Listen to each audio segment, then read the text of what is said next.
அஸ்ஸலாமு அலைக்கும் வரஹ்மத்துல்லாஹி வபரகாத்துஹு என் வணக்கம். இது எங்களோட பேப்பர் சீரிஸ் கிளாஸில் வந்து போய் கொண்டிருக்கோம். சரியா, இப்போ ரெண்டாவது வீடியோ போடுறோம். இதுக்கு முன்னுக்கு நிறைய வீடியோ வந்து யூடியூப்பில் அப்லோட் பண்ணிக்கிறோம். எல்லாரும் கட்டாயம் பாருங்கள். ஸ்ட்ரக்சர் வீடியோஸ் எல்லாம் விற்கிது. ஓகே, நிறைய பேர் கேட்டது இந்த ஸ்ட்ரக்சர் கிளாஸில் எப்படி ஜாயின் பண்ணுறதுண்டு அந்த விஷயத்த ஒருக்கா சொல்லிட்டு போயிடுறேன். ஸ்ட்ரக்சர் கிளாஸ் வந்து எங்களோட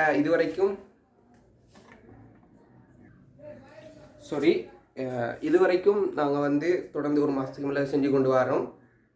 எங்களோட பழைய வீடியோவும் ரெக்கார்டிங்ஸ் இருக்குது. புதுசாக ஜாயின் பண்ண நினைக்கிறாக்க இந்த நம்பரை கண்டெக்ட் பண்ணி கேட்டுக்கிடுங்க. அதில் இவ்வாறு போது நான் வந்து ஸ்ட்ரக்சர் கிளாஸில் ஜாயின் ஆகிற ஆக்களுக்கு அதில் பேப்பர் கிளாஸ் உதாரணத்துக்கு 15 இயர்ஸ் பாஸ் பேப்பருக்குள்ளே வந்த உதாரணத்துக்கு இந்த கிளாஸில் வந்து நான் வந்து உதாரணத்துக்கு சொல்கிறேன் நுண்மானி திருக்கணிச்சு படித்தரேன்னு வைங்களேன். இப்போ அதை படித்திருந்தா அந்த சப்ஜெக்ட் சம்மந்தமாக ஒரு 15 இயர்ஸில் பாஸ் பேப்பருக்குள்ளே எங்கே வந்தியோ அந்த கேள்வியும் செஞ்சுடுவோம். யாரெல்லாம் இந்த தியரி கிளாஸ் ப்ராக்டிக்கல் தியரி கிளாஸுக்கு யாரெல்லாம் ஜாயின் ஆகிறாங்களோ அவங்களுக்கு பேப்பர் கிளாஸ் ஃப்ரீ. ஓகே தானே? நிறைய பேர் ஜாயின் ஆகி கொண்டிருக்கிறீங்க. விருப்பமானாக்க இந்த நம்பரை கான்டாக்ட் பண்ணி ஜாயின் ஆகிக்கிறீங்க. மந்த்லி ஒரு 800 தான் பேமெண்ட் வரும். விருப்பமானாக்க இதுக்கு முன்னுக்கு நடந்துக்கிற ரெக்கார்டிங்ஸையும் பே பண்ணி எடுத்துக்கிடலாம். ஓகே தானே? சரி, இப்போது நம்ம கொஷின்ஸ்குள்ளே போவோம். ஓகே, நம்ம ஏற்கனவே பார்த்ததும் மொரட்டோ பேப்பரில் இப்போ லாஸ்ட் இயர் வந்த 25ல் வந்த எம்சிக்யூஸ் தான். சரியா, இப்போ வந்து அதில் பேலன்ஸ் எம்சிக்யூ பார்க்குறோம். மெக்கானிக்ஸ் மெஷர்மெண்ட்டில் வந்தது. நிறைய பேர் நினச்சிட்டு இருப்பீங்க சும்மா வந்து ஒரேடியாக வந்து யாரும் ஒரு ஃபைனல் பேப்பரை கொடுத்தா செய்ய மாட்டீங்க. உங்களுக்கு செய்யக்கூடிய கேள்விகள் இருந்தாலும் செய்ய மாட்டீங்க. இப்போ நான் இப்போ ஒரு கேள்வியாக வந்து எந்த பேப்பர்னே தெரியாமல் உங்களுக்கு தாரதால் செஞ்சு பார்ப்பீங்க. அதுக்கப்புறம் பார்க்கும்போது தான் ஒரு ஃபைனல் பேப்பரில் வந்ததா நீக்கும். அது பிரச்சனை இல்லை, ஃபைனல் பேப்பர்ன்ட்டு இல்லை. நம்ம எந்த கேள்வி செய்ய இயலுமோ அந்த கேள்வி செஞ்சு பார்க்குறது எங்களுக்கு நல்ல யூஸ்ஃபுல்லாக இருக்கும். சரி, இப்போ நம்ம கேள்விக்குள்ளே போவோம். ஓகே, ஃபர்ஸ்ட் வந்து மொரட்டோ பேப்பரில் வந்து 18வது கேள்வியை பார்ப்போம். அதில் சொல்லிக்கிறாங்க, ஒப்பமான கிடைத்தளத்தில் உள்ள XY ஆள்கூறு தளத்தில் இயங்கும் A, B எனும் இரு துணிக்கைகள் மோதுகைக்கு உள்ளாகின்றன. மோதலுக்கு முன்னும் மோதலுக்கு பின்னும் நேர் X அச்சின் வழியேயும் நேர் Y அச்சின் வழியேயும் காணப்படும் உந்தக்கூறுகளின் பருமன் நியூட்டன் செகண்ட் எனும் அலகில் காட்டப்படும் அட்டவணையில் குறிப்பிடப்பட்டுள்ளன. அட்டவணையில் குறிப்பிடப்பட்ட A, B ஆகியவற்றின் பருமனை தருவது. யாரும் இது அட்டவணையில் தந்திக்கிறாங்க, வித்தியாசம் ஒரு கேள்வி தந்திக்கிறாங்க அப்படிலாம் ஒன்று யோசிக்க தேவை. இது வந்து எங்களோட இதுதான் உந்த மாற்றம் சம்மந்தமாக வந்திக்கிற ஒரு கேள்வி தான். அந்த சமன்பாட்டில் பிரதியிட்டால் எடுக்கக்கூடிய மாதிரி சிம்பிளான ஒரு கேள்வி தான். இதை நினச்சி இதில் என்ன XY Hன்னு தந்திக்கிறாங்க, அப்போ அது எப்படி காண்றது அப்படின்லாம் ஒன்றும் குழம்ப தேவை. முதல்ல அவங்க தந்திக்கிற நான் சார்ட்டை போடுறேன். சரியா? ஓகே, இதுதான் இப்போ நம்மளுக்கு தந்திக்கிற கேள்வி. ஓகே, பார்ப்போம். இதில் வந்து முதலாக கேட்குறாங்க, இதில் தந்திக்கிற ஏக்கும் இப்போ இதில் தந்திக்கிற பிக்கும் என்ன ஆன்சர் வருண்டு கேட்குறாங்க. இது ஏ, இது பி, இதில் ஏபியில் என்ன வருன்னு தான் கேள்வி. சரியா, எக்ஸ்ன்ற திசையிலையும் வைண்ட திசையிலையும் அந்த ஒரு ரெண்டு இதில் மோதி அதுக்கப்புறம் இப்படி வந்து எப்படி சரி XY ஆள்கூறு தளத்தில் வந்து A, Bன்னு உள்ள ரெண்டு மோதி அதுக்கப்புறம் இயக்கங்கள் பற்றி அதில் ஏபின்னு உள்ளதை பற்றி தான் இதில் கேட்டி. முதலாவது வந்து ரெண்டு துணிக்கை வந்து மோது. முதலாவது எக்ஸ் திசையில் போட்டு பார்ப்போம்.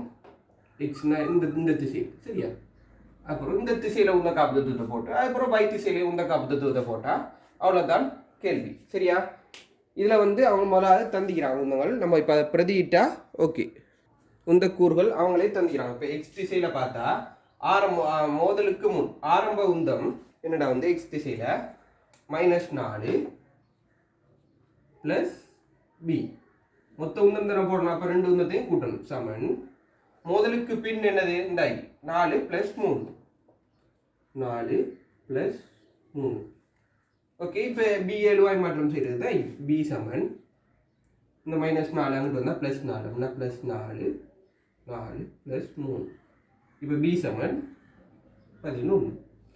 அவ்வளோதான். இப்போ நம்ம ரெண்டு திசையிலையும் தனித்தனியாக போட்டு காண்றது தான். இப்போ இந்த இதில் பிக்கு பேராக வரப்போகிறது என்னது 11 வரும்.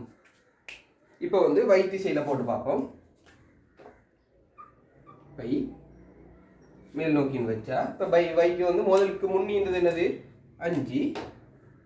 தனித்தனியாக எடுத்து போடுறோம். இப்படி ஒரு கிடை கூறையும் அப்புறம் நிலை குத்து கூறையும் என்னது ரெண்டா பிரித்து இப்போ போடுறோமோ அது என்னது உந்த காப்பு தத்துவம் தான். இப்போ ரெண்டு திசையில் மேல் நோக்கியும் சைட்லேயும் நம்ம வேற வேறையாக போடுறோம். சும்மா கொஞ்சம் யோசிச்சா ஒரு சின்ன ஒரு இது தான். சும்மா படத்தை பார்த்துட்டோம் இல்லாட்டி ஒரு சார்ட்டை பார்த்துட்டோம் இது இப்படி தந்திக்கிறாங்களே எப்படி சேர்த்துன்னா பயப்பட தேவையில்லை. 5 வாரம் இல்லை 5 + -2 இப்போ a + 2. இப்போ வந்து என்னது இதை எழுவாய் மாற்றம் செய்யணும். இது எங்கிட்டு போனால் -2 அப்படின்னா 5 + -2 + இந்த 2 அங்கிட்டு போனால் என்னது -2 தானே -2. இப்போ -4 5லேருந்து -4 போனால் a = 1. ஓகேயா? இப்போ கிளியர் ஆகிக்கும். ஓகே அவ்வளோதான். இது ஒரு லேசான கேள்வி. 18வது கேள்வி. இப்போ அடுத்த கேள்வியை பார்ப்போம். 18வது கேள்வி. ஓகே அடுத்து வந்து கேள்வியை பார்ப்போம். எத்தனாவது ஆன்சர்? 3rd ஆன்சர் வருது. இதுக்கு 3rd ஆன்சர். ஓகே தானே? 3rd ஆன்சர் இந்த கேள்விக்கு. ஓகே நான் இப்போ அடுத்த கேள்வியை பார்ப்போம். அடுத்த கேள்வி 29வது கேள்வி. ஓகே 29வது கேள்வி எங்களோட ஹைட்ரோஸ்டேட்டிக்ஸில் ஸ்டார்ட் போகுது. விசைகளுக்கும் அந்த ஹைட்ரோஸ்டேட்டிக்ஸும் தெரிஞ்சிருந்தா தாராளமாக விசை குறிக்கிறதும் ஹைட்ரோஸ்டேட்டிக்ஸில் அந்த ஆரம்பத்துண்டு தெரிஞ்சிருந்தா போதும். இல்லை சாரி ஹைட்ரோஸ்டேட்டிக்ஸ் ஃபுல்லாக தெரிஞ்சிக்கணும். இல்லை மெழுதுப்புலாம் வருது. சரி அதை வச்சு செய்கிற கேள்வி தான் இது 29. சரியா? பார்ப்போம் அந்த கேள்வியை. ஓகே கேள்வி சொல்கிறாங்க சாரடர்த்தி எஸ்ஐ உடைய திரவத்தினால் ஆன x, y எனும் இரு உலோகக் கோளங்கள் சர்வசம தக்கைகள் இரண்டுடன் ஓய்விலுள்ள நீரில் சுயாதீனமாக மிதந்து கொண்டுள்ளதை உருக்கள் காட்டுகின்றன. x, y கோளங்களின் கனவளவுகளுக்கிடையே உள்ள விகிதத்தை தருவது. இணைப்பதற்கு பயன்படுத்தப்பட்டுள்ள இலேசான இலையின் கனவளவு புறக்கணிக்கத்தக்கது. சரி நம்ம இப்போ பார்ப்போம். இப்போ சொல்லிக்கிறாங்க வந்து தக்கை இரண்டும் அதே தக்கைன்னு தான் சொல்லிக்கிறாங்க. சரியா? தக்கை இரண்டும் வித்தியாசம் இல்லை. தக்கை இரண்டும் அதே தக்கை தான். சரி தானே? இந்த தக்கையும் அந்த தக்கையும் ஒன்று. இது உலோகங்கள். இது எக்ஸ் உலோகம், இது y உலோகம். உலோகங்களால் ஆணைண்டு சொல்லிக்கிறாங்க நம்மளுக்கு. ஓகே தானே? அது கிளியர். இப்போ நம்ம இதில் தொழிற்படுற விசைகளை முதலாவது குறிச்சிக்கிடுவோம். சரியா? எவ்வாறு விசைகள்லாம் தொழிற்படும். இந்த போலில் என்ன விசை தொழிற்படும்? முதலாவது வந்து மத்தியிலேருந்து ஒரு mg தொழிற்படும்.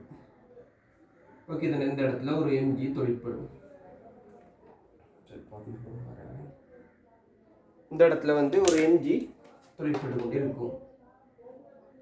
ஓகே தானே? அதில் mg தொழிற்படும். இப்போ இந்த இதில் மேற்பரப்பில் வந்து தக்கையும் இலையும் தொடுகை இருக்கிறதால இதில் ஒரு r மருதாக்கம் தொழிற்படும். இது மேல் நோக்கி தொழிற்பட, கீழ் நோக்கி மருதாக்கம், அது விளைவு மருதாக்கம் தொழிற்படும். ஓகே தானே? இப்போ அடுத்ததாக வந்து இந்த படத்தில் பார்ப்போம். இந்த படத்தில் இது ஒரு இலையினால இழைக்கப்பட்டிக்கு. அப்போ இந்த இடத்துல என்னது? ஒரு டி இழுவை தொழிற்படும். இந்த இடத்துல டி இழுவை தொழிற்பட்டு கொண்டு இருக்கும். அடுத்து வந்து இதில் என்ன தொழிற்படும்? மத்தியில் ஒரு mg தொழிற்பட்டு கொண்டு தானே இருக்கும். mg இந்த இடத்துல தொழிற்பட்டு கொண்டு இருக்கும். அடுத்ததாக வந்து நீருக்குள்ளே இது இருக்கிறதால இதால் ஒரு மேலுதைப்பு மேல் நோக்கி தொழிற்படும். இப்போ இதால் ஒரு மேலுதைப்பு ஒன்று தொழிற்படும். அப்போ இதால் தொழிற்படுற மேலுதைப்பு என்னது? யூண்டு வைப்போம். இப்போ வந்து மேலுதைப்பு யூ ஒன்று தொழிற்படும். இப்போ எல்லாம் ஓகே தானே? இப்போ பாருங்கள், இந்த 2 தக்கையும் ஒரே இதுன்னு சொல்லிட்டு. சரியா? இந்த 2 தக்கையும் சர்வசமனானவை. ரெண்டும் அமிழ்ந்து மிதக்குதுண்டா இதால கொடுக்கப்படுற இந்த ஆர் இந்த மருதாக்கமும் இந்த இதால இழுக்கப்படுற டீயும் சமனாக வைக்கும். ஏன்னா 2 வந்து அமிழ்ந்து மிதக்குதுன்னா அப்போ இதில் தொழிற்படுற அந்த ஆரும் இதில் தொழிற்படுற டீயும் எப்படியும் சமனாக இருந்தால் தானே? ஒரே விசைகள் தொழிற்பட்டாதுன்னா ரெண்டும் ஒரே அளவு அதே மாதிரி அமிழ்ந்து மிதக்கும். அப்படின்னா என்னது? ஆர் சமன் டீயா ஈக்கும். அது கிளியர் தானே? ஏன்னா ரெண்டும் அமிழ்ந்து மிதக்குது. சரியா? அப்போ ஆர் சமன் டி அது ஓகே தானே? ஓகே ஆர் சமன் டி ஓகே தானே? அதில் டவுட் டீக்காது. ஓகே இப்போ வந்து இந்த பந்திட ஓகே இந்த உலகத்தை இந்த எக்ஸ்ன உலகத்தை சமநிலைக்குது. இந்த எம்ஜியை வந்து எது சமப்படுத்துது? இந்த எம்ஜின்னு ஒரு கூரை எந்த கூறு சமப்படுத்துது? ஆர்ன்ற கூறு தானே சமப்படுத்துது. எம்ஜி சமன் ஆர். இதில் வந்து எம்ஜி சமன் ஆரா ஈக்கும். ஓகே தானே? அதில் குழப்பம் இல்லை தானே? எம்ஜி சமன் ஆர் ஆயிக்கும். அடுத்தது வந்து இந்த இடத்துல பார்த்தா இந்த இதை சமப்படுத்துறது mg கீழ் நோக்கி தொழிற்படுது. இந்த பந்தில் தொழிற்படுற இந்த பந்தியில் சாரி இந்த உலகத்தில் தொழிற்படுறத பாருங்க. mg கீழ் நோக்கி தொழிற்படுதுன்னா mg சமன் மேல் நோக்கி தொழிற்படுறது எதெல்லாம் u பிளஸ் இந்த இதில் வந்து ஒரு டீன்ற ஒரு விஷயம் தொழிற்படுது. அப்போ mg சமன் u பிளஸ் டி. இந்த mg சமப்படுத்துறது uவும் அந்த டீயும் தான் சமப்படுத்துது. ஓகே தானே, தெளிவு தானே? இப்போ அதில் இந்த உலோகத்திலையும் இந்த உலோகத்திலையும் தொழிற்படுற விசைகளை குறிக்கிறது u பிளஸ் டி. ஓகே, இப்போ வந்து இந்த mgக்கு நம்ம எவ்வாறு எழுதலாம்? mg சமன் v ρ g ன்னு எழுதலாம் தானே. m சமன் என்னது? v ρ தானே. m சமன் அடவுட்லி m சமன் v ρ. ஏண்டா அடர்த்தி சமன் திணிவின் கீழ் கனவளவு. இப்போ அங்கிட்டு கொண்டு போய் எழுவாய் மாற்றம் செஞ்சா திணிவு சமன் கனவளவு தர அடர்த்தி. அப்போ இதில் v ρ g ன்னு போட்டால் v ρ g சமன் r. ஓகே தானே, v ρ g. ஓகே, இப்போ நம்மளுக்கு சொல்லிக்கிறாங்க வந்து ரெண்டு அடர்த்தி வந்து எஸ்ன்னு அவங்க திணிக்கிறாங்க. கனவளவுகளில் தான் வித்தியாசம் இருக்குது.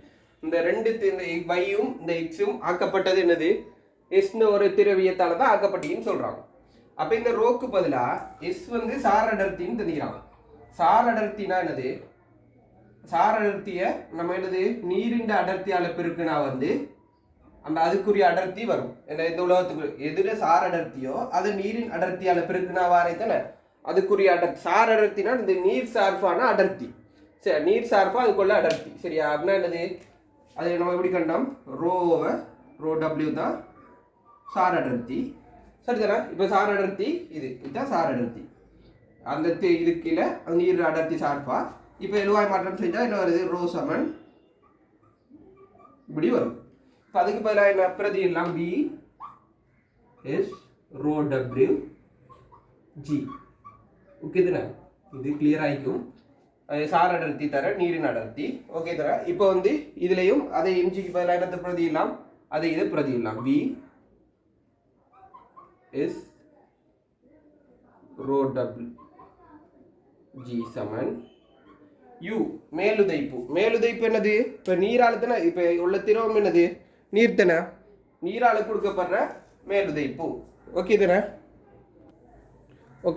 அண்டா இதில் வந்து ஆக்கப்பட்ட கனவளவு வீதம் இது வந்து என்னது? எக்ஸ். அப்படின்னா vx கனவளவுகள் வித்தியாசம் தானே. இது vy. ஓகே, vy இது. ஓகே தானே, அது உங்களுக்கு இப்போ கிளியர் தானே? இப்போ வந்து ஏற்கனவே எடுத்த மாதிரி ஓகே. இப்போ யூக்கு போடுறேன்டா யூ என்னது? மேலுதைப்பு. இப்போ மேலுதைப்புக்கு பிரதியிடுவோம். இப்போ மேலுதைப்புக்கு ஓகே. இப்போ யூட வந்து கனவளவு என்ன போடுறது?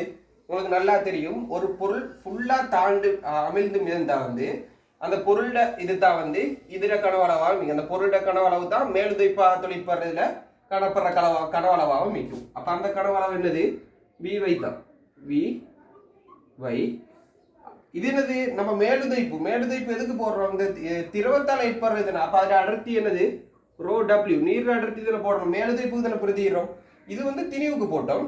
இது நீர்னால கொடுக்கப்படுது. அப்போ ரோ டபிள்யூ தான் வரும். Rho W G plus D 3r. Okay தானே. இப்போ வந்து டீயை எழுவாய் மாற்றம் செய்கிறேன். டீயை எழுவாய் மாற்றம் செஞ்சால் என்ன? டி சமன் டி இங்கே டீக்கு இது அங்கிட்ட கூட போய் கழிக்கணும். டி சமன் என்னது? V by S rho W G minus இது அங்கே போய் எப்படி கழிக்கணும். சரி தானே? V by W G. Okay தானே. இப்போ ஓகே. இப்போ வந்து ஏற்கனவே வந்து இந்த தக்கையில் தொழிற்படுற விசைகள் ஆரும் டீயும் சமன்ட்டு சொல்லிட்டோம். ஆரும் இதில் தொழிற்படுற டீயும் சமன்ட்டு சொல்லிட்டேன்.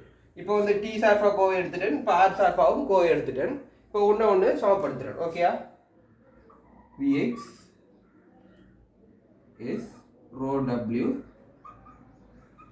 g சமன் இப்போ இதை பிரதியிடல் vy is rho w g minus vy rho w g. இப்போ பாருங்க இதில் இது g பொதுவாக இந்த ஜியும் இந்த ஜியும் கேன்சல். ரோ டபிள்யூவும் பொதுவாக பாருங்க. Row W cancel. ஓகே தானே. இப்போ வந்து என்னது பேலன்ஸிக்கிறது? vx சமன் என்னது?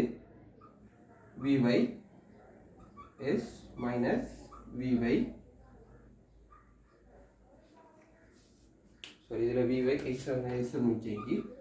ஸோ இதனை இப்போ வந்து இதில் வந்து விவையை பொது எடுக்கிறோம். நம்மளால் என்னது விவை சமன் எஸ் மைனஸ் 1. இதில் வந்து இப்போ எது சார்பாக இங்கே இப்போ பின்ன மாத்திரம் கேட்டிக்குது பாருங்க.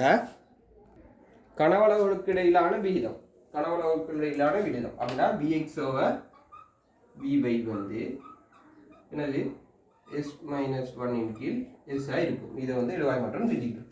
இதை இப்போ எல்லாருக்கும் விளங்கின்னு நினைக்கிறேன். ஐடியாவை பெருசாக கேள்வி பெருசாகிக்கலாம் யோசிக்க தேவை. சிம்பிளாக யோசித்து நம்மளுக்கு தெரிஞ்ச ஐடியாவை முதலாவது நம்மளுக்கு தெரிஞ்ச விஷயம் குறித்தோம். அதுக்கப்புறம் அதை தொழிற்படுற எதை சமப்படுத்தினோம். அப்புறம் அதில் தொழிற்படுற விஷயங்கள் எம்ஜி எது சமப்படுத்துன்னு குறித்தோம். அதுக்கப்புறம் தொடர்பு எடுத்துட்டோம். ஆன்சர் இதுக்கு தானே ஆன்சர் 4th ஆன்சர். ஓகே தானே.